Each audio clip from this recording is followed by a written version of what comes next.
370 की जो अभी सुप्रीम कोर्ट ने एक फैसला फिर से सुनाया कि उन्होंने हमारी जो पिटिशंस हैं, रिव्यू पिटिशंस, उनको रद्द कर दिया है। मैं उसके बारे में इतना ही कहना चाहूँगा कि 370 का एब्रोगेशन यहाँ के लोगों ने नहीं माना और उन्होंने अपना वर्डिक्ट जो है, अपने जो against the decision of the parliament, और उसके बाद जो हमारे ऑनरेबल सुप्रीम कोर्ट ने जो भी फैसला दिया 11 दिसंबर 2023 को, या आज फिर से आपने 2-4 दिन पहले आपने फिर से रिव्यू पिटिशन को बिना सुने, आपके पास वो इख्तियार है, आपने उसको इन चेंबर्स ही उसको डिसमिस कर दिया है। तो मगर यहाँ के जो हमारे अवाम है, जो यहाँ के वोटर्स हैं, उन्होंने साइलेंटली अपने इन फेजेस में, बारामूला में, श्रीनगर में, आपके फिर उसके बाद कल आपका अनंतनाग का ये इलेक्शन हो रहा है, तो यहाँ से, और फिर जम्मू में इसके पहले हुआ है, लद्दाख में है, तो साइलेंट मेजॉरिटी ने वोट दिया है इसके लिए कि जो फैसला आपने लिया है वो फैसला यहाँ की आवाम को कबूल नहीं है। पब्लिक का फैसला, people's verdict is the biggest verdict, उसके ऊपर कोई वर्डिक्ट नहीं है। हाँ, अब जो ये लीगल प्रोसेस जो हमारा है, लीगल प्रोसेस को एग्जामिन इस वक्त किया जा रहा है हमारी तरफ से, जो भी हमारे और पेशनर्स हैं, और जो फर्दर कोर्स होगा वो कॉन्स्टिट्यूशनल एक्सपर्ट्स के साथ इसमें बैठ के तय किया जाएगा कि आइंदा कोर्स हमारे पास क्या है। मगर एक बात मैं बता दूं, 370 को कॉन्स्टिट्यूशन से हटाने के लिए, हिंदुस्तान की कॉन्स्टिट्यूशन से हटाने के लिए आपको 2/3 अक्सरियत की जरूरत होगी पार्लियामेंट में, उसके बगैर नहीं हट सकता। तो ये एक प्रोसेस है और इसको हम किसी सूरत में हम इसको छोड़ नहीं सकते हैं या इसको गिव अप नहीं कर सकते हैं, क्योंकि हमारी बका का मामला है, हमारी तशक्कुस का मामला है, हमारी रिलेशनशिप का मामला है, इंस्ट्रूमेंट ऑफ एक्सटेंशन का मामला है। और इसमें यह भी देखा गया है कि जो हमने रिव्यू में भी बताया था, हालांकि वो ऑनरेबल कोर्ट ने सुना नहीं, चैम्बर्स में हमने उसको डिसाइड किया है, उनने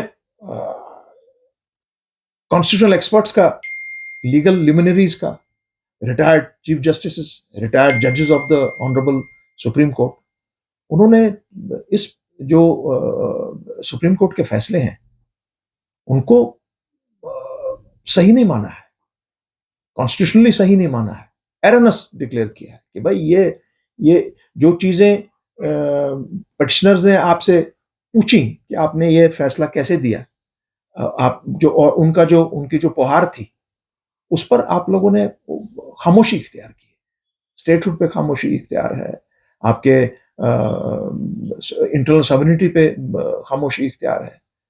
हमारे 2 टुकड़े आपके स्टेट ने किए हैं उस पर खामोशी इख्तियार है, गवर्नर के डिसीजन को कैसे उनने किया है, कैसे उसने सारे पावर्स अपने हाथ में ले लिए, किस तरह उसने पार्लियामेंट को दे दिए, उसके बाद प्रेसिडेंट के पास गए,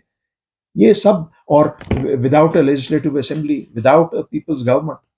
आपने ये सब चीज किए हैं। तो उसको बताया गया कि भाई with respect, with honour and dignity, क्योंकि हम सब ऑनरेबल सुप्रीम कोर्ट को उसकी बहुत इज्जत है पूरे पूरे मुल्क में नहीं, पूरे दुनिया में, और हम भी ऑनरेबल सुप्रीम कोर्ट के फैसलों के सामने में हम भी उनके फैसलों को अपने सराख पर रखते हैं। मगर ये वाला जो मामला है, इसको चूंकि हमारे जजेस ने भी, अपने चीफ जस्टिस ने भी जो रह चुके हैं उन्होंने, और जो कॉन्स्टिट्यूशनल एक्सपर्ट्स हैं जो माने जाते हैं दुनिया की नजरों में, उसमें से एक उनका देहांत हो गया फाली नरीमन का। फाली नरीमन साहब ने भी ये कहा कि नहीं भाई, ये जजमेंट जो है, it is not as per what it should be, as per जो बताया गया था, एज पर द कॉन्स्टिट्यूशन, और many areas have remain untouched, और ये एररनेस है इन नेचर। सो इसको करने के लिए अब सुप्रीम कोर्ट के तो पिटिशन डिसमिस की है, मगर पीपल्स विल को आप डिसमिस नहीं कर सकते। मैं ऑनरेबल सुप्रीम कोर्ट को इतना ही कह सकूंगा कि पीपल्स विल इज अल्टीमेट, और वो बड़े साइलेंटली आपको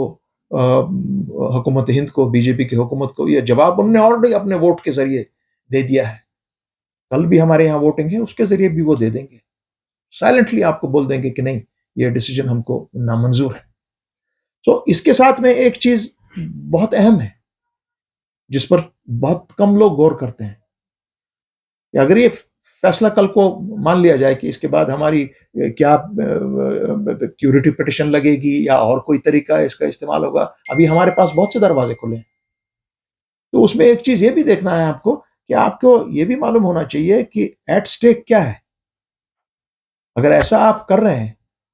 तो फिर एट स्टेक आपके जम्मू कश्मीर के बाकी एरियाज हैं, जो हमारा एरिया चाइना के पास है, जो हमारा एरिया जिसको आप पीओके कहते हैं, उसका क्या होगा?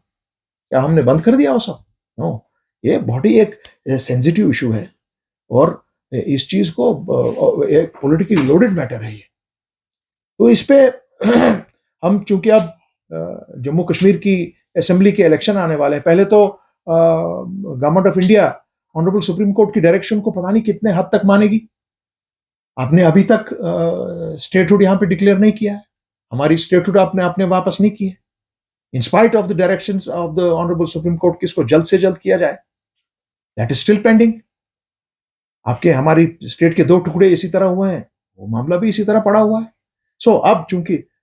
एक तो हम जो कॉन्स्टिट्यूशनली इस पर देखेंगे कि हमको नया रास्ता इसका क्या इख्तियार करना है, और जैसे मैंने कहा कि पीपल्स विल इज अल्टीमेट, वो पूरे मुल्क को, पूरी दुनिया को अपने पार्लियामेंट के इलेक्शंस के थ्रू साइलेंटली वो वोट कर रहे हैं, और आपको कह रहे हैं कि दिस डिसीजन ऑफ 370 जो आपने